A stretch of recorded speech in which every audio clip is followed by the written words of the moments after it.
Hi guys, and welcome back to another DrAce video, and today we're going to be playing Superbike 22. Now our career mode on Superbike 22 is almost coming to its conclusion with just the Mandalika Grand Prix and finally with Phillip Island. The championship is hotting up and it's going to be very, very close. I'm very much looking forward to doing the commentary for the next two rounds, but we have a decision to make, and that is for the next season. I've whittled it down to two opportunities: to sign with Honda or to sign with BMW. Now the Honda CBR 1000 RRR is a fantastic bike. It was probably one of the first bikes in this game that really captured my attention, and I love using it, so the opportunity to use the Honda would be great. So what we're going to be doing today is comparing 3 laps of each bike here in the French circuit of Manicours. 3 laps with the Honda first, and then 3 laps with the BMW. Now, something to mention is it might be a little bit unfair because the BMW will have the advantage, because I'll be getting the feeling back for Superbike and the sensation of the bikes within this game, so it will have an upper hand in the terms of lap times. But what I'm looking for is consistency and how the bikes feel. The Honda feels great. I've loved it ever since I started playing this game, but there's one thing I do notice. It feels good, it feels strong, it feels powerful, but my lap times aren't as good with the Honda compared to some other bikes, although it feels fast. It's got that sensation of us just being really rapid, when in actuality we're not any faster than we would be if we chose the Kawasaki ZX-10RR or even the Ducati Panigale V4R. Now, interesting fact, I could actually have the opportunity to sign with the factory Ducati team and sign with Alvaro Bautista as teammate and Michael Ruben Rinaldi, although didn't really want to do that. We're in lock-ons with Alvaro Bautista, and I don't think I really want to join a team where it's going to be a bit of a intense rivalry. Of course, I want to join a team that's competitive, but I don't really want to join the rival. So I don't think the Ducati will be chosen this season. Perhaps the next season we do, if the Ducati isn't our main championship rival. But even thinking about that now, the Honda has also been our rival with Ike Lecuona in the season. He is still right up there in the championship fight. I don't think he's going to win the championship, but he's up there in the top 3 positions.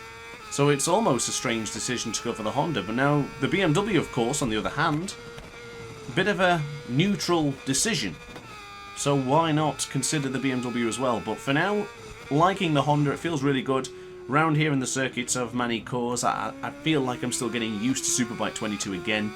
I've been playing a lot of MotoGP and a lot of Ride 4, and it seems that the balancing act of all 3 games can be quite tough, and I don't feel as fast as I can be at this moment in time. But what I can say is I am enjoying the Honda, and I could really see myself doing a full season with the Japanese manufacturer. I really can. It's a great bike. I absolutely love the look of it. I think it's debatable and subjective to say that you like the livery, but for me, I really love the livery on the Honda. I think it looks fantastic, and it matches my rider's colours really well. These are things you've got to look into as well, so the little details that make a decision worthwhile. Now, regarding achievements and trophies, if you're that way inclined for your gaming experiences, it would make a lot of sense to go for the Honda, because the Honda is giving a lot of credits, which will result in getting the achievement for earning, I think it's 500,000 credits or maybe 1 million credits. It would help a lot. So the BMW was only offering around 600,000, so that's a lot of difference. It's 300,000 credits difference between the BMW and the Honda. So a lot of things to manufacture in right now and have a think about. I'm quite happy to decide amongst these two, but I'm really keen to see what you guys believe. What would you guys choose? Let me know in the comments section down below. But the Honda, pretty satisfied with it so far. Definitely strongly going to consider, and I will be doing some more videos with the Honda anyway, because I very much enjoy using this bike. So regardless of which one I choose, the Honda, the BMW will both be used equally in the foreseeable future. But now approaching to the end of our 3rd lap, so this is our final lap with the Honda. Consistent lap time so far, only deviation of 1/1000th of a second, and unfortunately I did make a small error into turn 15, and across the line we have concluded our Honda time trial. But now it's time for the German manufacturer. It's time for the BMW M1000 RR. So into the left hand side for the first corner in Manicours. Already the BMW feels significantly different much more weightier, it's a heavier bike, it doesn't have that nimbleness like the Honda does. It feels a bit stiff, if that's how I'm going to describe it to you. Now, I do run the same setup for all of the bikes within Superbike 22. I've got a video on that if you want to see which suspension settings I change. And I'm running the same thing here with the Honda, but it significantly feels different. It just very, very strange. It feels fine, of course, but it just feels different. As we went really firm on the brakes going into the right-hand side there for Adelaide as well, I did notice that the brakes were quite strong. Again, same settings, same suspension, and also the same tyres and same brake disc as well. So keeping all that together and trialling and really delving into which is which, I think it's going to take a lot longer than just 3 laps each. But for the benefit of the video and to give you guys an idea of what I'm thinking about choosing, it makes sense to just do a couple of laps each way. But of course, as mentioned, bear in mind that we have already done 3 laps with the Honda. The feeling is there, the sensations of where to brake and getting better at many cores is also within the muscle memory now, so things will probably look a little better for the BMW. It'd be very interesting to try this again, but with opposite sides, so having a brake and having a bit of a chance to give the BMW. But across the line, the 1:34.601, so that's faster than the other lap times. Pretty solid stuff so far, but of course it would have been quicker with the Honda if we hadn't have ran it deep into turn 15 a moment ago and ruined our previous lap time. But so far, the BMW feels pretty good. There's one thing I've already noticed which was almost instant. The BMW, even on the same electronic settings, does like to give a bit of a wheelie.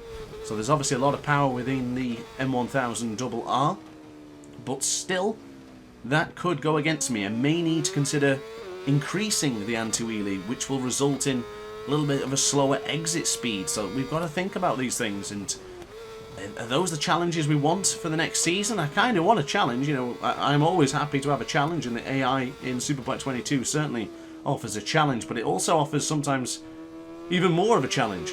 So we've got to dig down deep with the bike. Bear in mind, this bike will not be upgraded as well. We'll have to work on that and upgrade all the bike ourselves.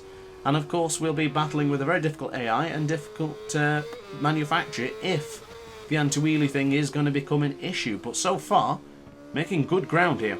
This could be a 1:34.1 if we stay on board the bike and also keep within the track limits. Fun fact for you as well, guys and girls, the time trial is still broken here in Manicores in the sense of the autopilot. It releases you far too late before you go into the Complex de Lychee, and you run it off almost every time. I had a nightmare trying to get this video done today for you guys during that moment of it happening, but across the line we went. It was a 1:34.167, so once again, good solid lap times. Bit of a deviation there by 0.5 of a second, but we are quicker than the Honda. And I know you might be thinking, well, whatever's the quickest is the one you should choose, but I need to know about consistency.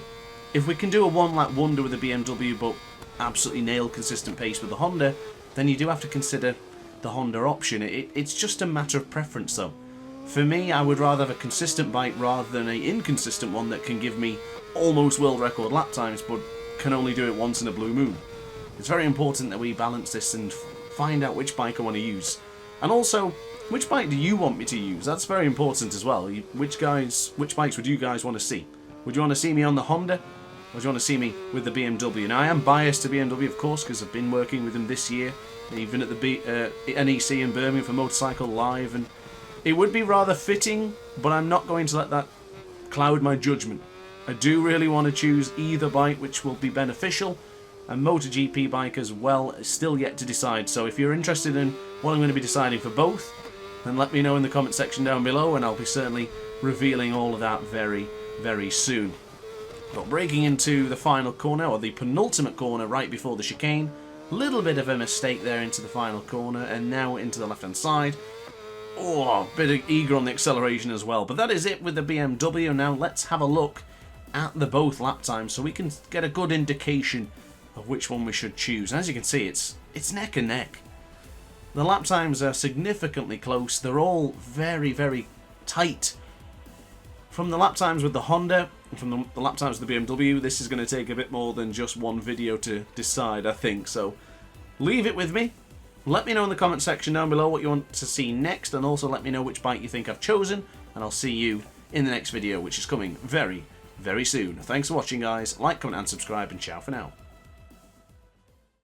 Oh hi! Didn't quite see you there. Good to see you're still here. If this video didn't quite set your appetite, then why not watch some more DrAce content by clicking the video shown on screen now. Furthermore, if you would like to follow me on social media, you can do so now with the links down in the description.